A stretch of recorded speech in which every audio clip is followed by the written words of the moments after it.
Hai semuanya, perkenalkan, nama saya Isabel Savoy Medulce Girsang dengan nomor NIM 2003 01014.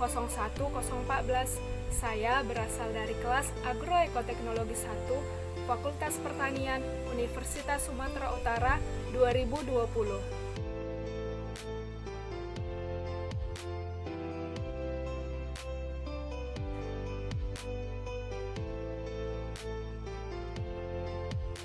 Indonesia merupakan negara kepulauan yang memiliki banyak keanekaragaman, di antaranya suku, budaya, agama, ras, dan sebagainya. Keanekaragaman tersebut merupakan kekayaan bangsa Indonesia yang harusnya dijaga dan dilestarikan. Suku bangsa di Indonesia dari Sabang sampai Merauke sangat banyak. Keberagaman suku bangsa tersebut merupakan identitas primer bangsa Indonesia yang sudah ada sejak awal. Pada video ini, saya akan memperkenalkan tarian dari beberapa suku yang ada di Indonesia, dan saya akan menunjukkan pengaruh akibat masuknya budaya luar ke Indonesia. Apakah keragaman atau perbedaan suku bangsa tersebut dapat menyatukan masyarakatnya, atau malah menjadi faktor perpecahan di antara masyarakatnya? Yuk, selamat menyaksikan! Di suatu hari, ada seorang anak SD bernama Ica yang sedang mencari teman dan pergaulannya. Anak ini memiliki suku Simalungun, tetapi karena ia masih kecil, ia belum terlalu mengenal tentang sukunya. Ketika pulang sekolah, ia berjalan pulang ke rumahnya yang jaraknya lumayan jauh dari sekolahnya. Di perjalanan pulangnya, ia melihat beberapa orang yang sebaya dengannya sedang menari. Ia merasa ingin tahu dengan kegiatan tersebut dan menghampiri anak-anak tersebut. Ternyata mereka sedang memperkenalkan budaya mereka melalui salah satu tarian budaya yang berjudul Haruan Bolon. Dan bertepatan, tarian budaya itu juga merupakan tarian yang berasal dari suku Ica. Ica terus memperhatikan dan menikmati tarian itu. Sesekali, ia mengikuti gerakan mereka, dan tampaknya Ica sangat tertarik untuk bergabung bersama-sama dengan mereka. Tarian Haruan Bolon ini berasal dari suku Simalungun. Tarian ini sebagai media komunikasi melalui gerakan-gerakannya.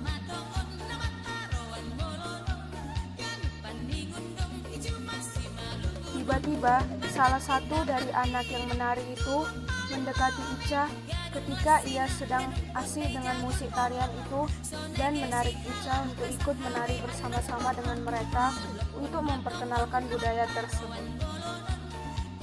Tarian ini berkisah tentang rangkaian proses kerja sawah mulai dari pembibitan, menanam benih, perawatan, panen, hingga proses menumbuk padi menjadi beras. Biasanya, tarian ini ditarikan sebagai pembuka untuk upacara resmi, upacara adat, dan sering digunakan sebagai hiburan. Akhirnya, Ica mendapatkan temannya, dan mereka menari bersama-sama dengan senang. Seiring berkembangnya zaman, apakah budaya-budaya tradisional semakin dicintai oleh generasi muda, atau malah menghilang? Yuk kita saksikan lagi. Hai Ica, hai Putri, apa kabar? Hai juga Presya, kabarku baik. Hai juga. Oh ya, kita kan belum saling mengenal suku, apalagi aku baru bergabung dengan kalian. Bolehlah kita saling memperkenalkan budaya kita melalui tarian daerah. Boleh, aku dari suku Batak coba. Tarian dari suku Batak sering disebut tortor. Kalau aku dari Kalimantan Barat, suku Dayak Ca. Tarian dari suku Dayak itu biasanya gemulai, anggun seperti tarian Simalungun. Akhirnya Putri dan Presya saling menunjukkan tarian dari suku mereka kepada Ica. Sedangkan Ica tidak perlu lagi menunjukkan tarian dari sukunya karena teman-temannya sudah mengetahui lebih dulu.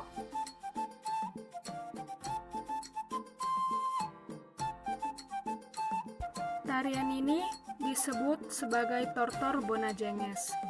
Tortor Bonajenges ini merupakan salah satu dari banyaknya tarian daerah dari suku Batak Toba. Biasanya, gerakan Batak Toba ini selalu ceria dan diiringi musik yang riang untuk menghidupkan suasana tarian. Tortor ini merupakan salah satu elemen penyusun kebudayaan suku Batak Toba di Sumatera Utara. Tarian ini seringkali dijadikan tarian seremonial. Selain itu, tortor ini berfungsi sebagai media komunikasi yang disajikan melalui gerakan-gerakannya.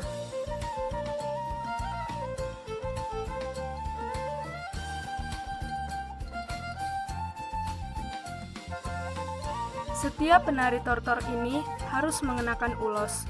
Ulos adalah salah satu kain khas dan tradisional yang berasal dari suku Batak. Kain ulos ini dominan dengan warna merah, hitam, dan putih yang dihiasi dengan tenunan dari benang emas ataupun warna perak.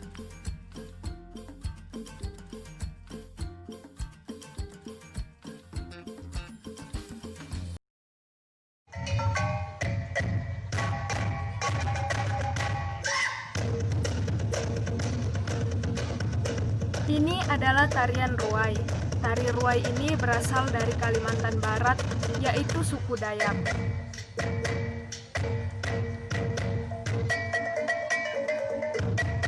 Tarian ini menggambarkan burung khas Kalimantan Barat yang memiliki bulu indah dan cantik, yaitu burung ruai. Burung ruai ini merupakan satwa langka Kalimantan. Gerakan tari ruai ini menampilkan karakter gerakan burung ruai yang gemulai namun cepat dan lincah, yakni mengepakkan sayap, mengembangkan bulu, dan juga berputar.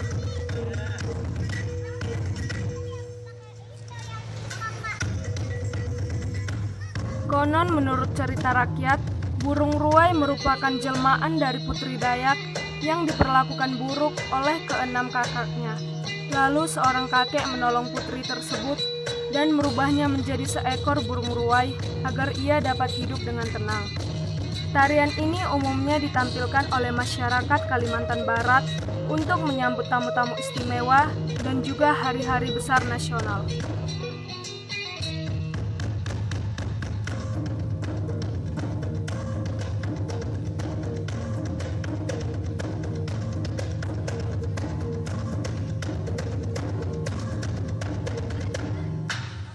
Keesokan harinya, ada dua orang anak sedang berlatih tarian tradisional, yaitu tari sajojo, di tempat latihan mereka.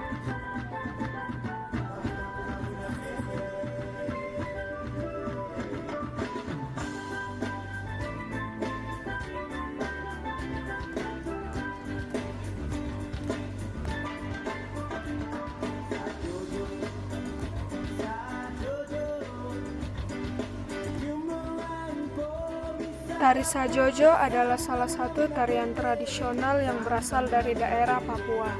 Tarian ini berfungsi sebagai tarian pergaulan atau tarian hiburan yang bisa dilakukan oleh siapa saja. Tarian sajojo ini menggambarkan keceriaan dan semangat kebersamaan yang bisa dilihat dari ekspresi para penari saat menari dan gerakannya yang seirama dan penuh kekompakan. Nama tari sajojo ini diambil dari judul lagu yang mengiringinya. Lagu sajojo merupakan lagu daerah Papua yang menceritakan tentang seorang gadis yang diidolakan dan dicintai di kampungnya.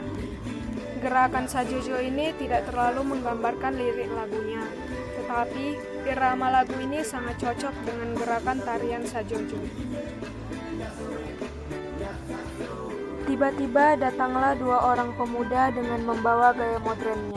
Dua pemuda ini seperti tidak memiliki etika sopan santun. Mereka membuat kerusuhan di tempat latihan yang bukan milik mereka.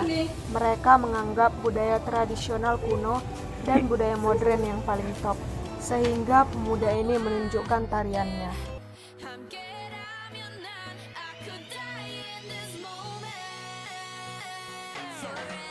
Ini adalah contoh budaya Korea yang masuk ke Indonesia. Dua pemuda Indonesia ini sedang menarikan tarian modern yang berasal dari Korea.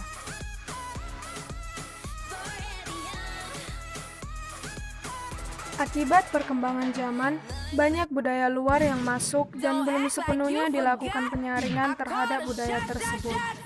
Contohnya seperti banyak generasi muda yang mengatakan dirinya sebagai K-popers karena mereka sangat tertarik dengan budaya Korea, mulai dari orang-orangnya, tariannya, lagu-lagunya, cara berpakaian, film, dan sebagainya.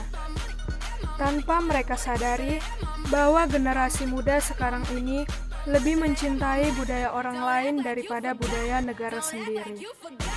Hal tersebut bertentangan dengan Pancasila, khususnya sila ketiga, dan dapat menyebabkan perpecahan di antara budaya tradisional dengan budaya modern.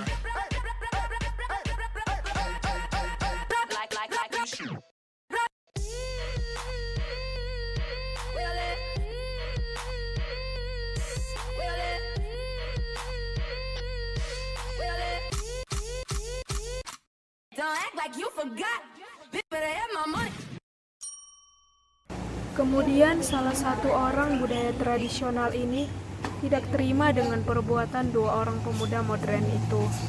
Dia mendatangi pemuda itu dan mendorong salah satu pemuda itu, sehingga terjadi pertengkaran dan perpecahan di antara budaya tradisional dan budaya modern. Mereka terjatuh akibat perpecahan dan keegoisan diri mereka.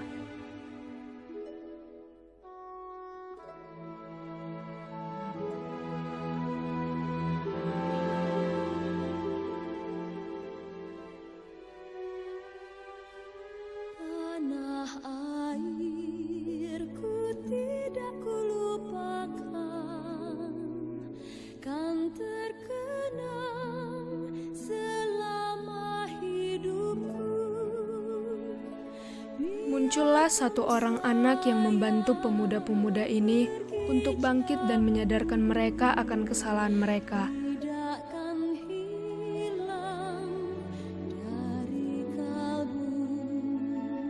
Akhirnya, mereka bangkit dan menyadari kesalahan mereka terhadap hal yang sangat bertentangan dengan Pancasila, dan mereka kembali bersatu. Bagaimana negara ini bisa maju jika generasi mudanya tidak mencintai tanah airnya? Bagaimana Indonesia jika warga negaranya tidak bersatu karena keberagaman yang dimiliki negara?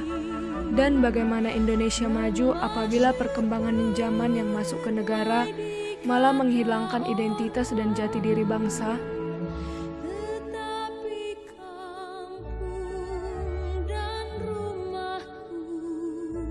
Generasi muda adalah orang yang seharusnya membangun, menjaga, melestarikan, dan mencintai budaya sebagai identitas primer negara, serta menjadi generasi muda yang cinta tanah air sesuai dengan Pancasila. Oleh sebab itu, marilah kita sebagai generasi muda untuk lebih mencintai tanah air kita, yaitu Indonesia. Baiklah, cukup sekian video yang dapat saya berikan. Semoga video ini dapat memberikan manfaat bagi yang menontonnya. Apabila ada kesalahan, saya mohon maaf. Saya berterima kasih kepada Ibu Rofiko selaku dosen PPKN yang telah memberikan tugas ini kepada saya. Akhir kata, saya mengucapkan terima kasih bagi yang telah menontonnya.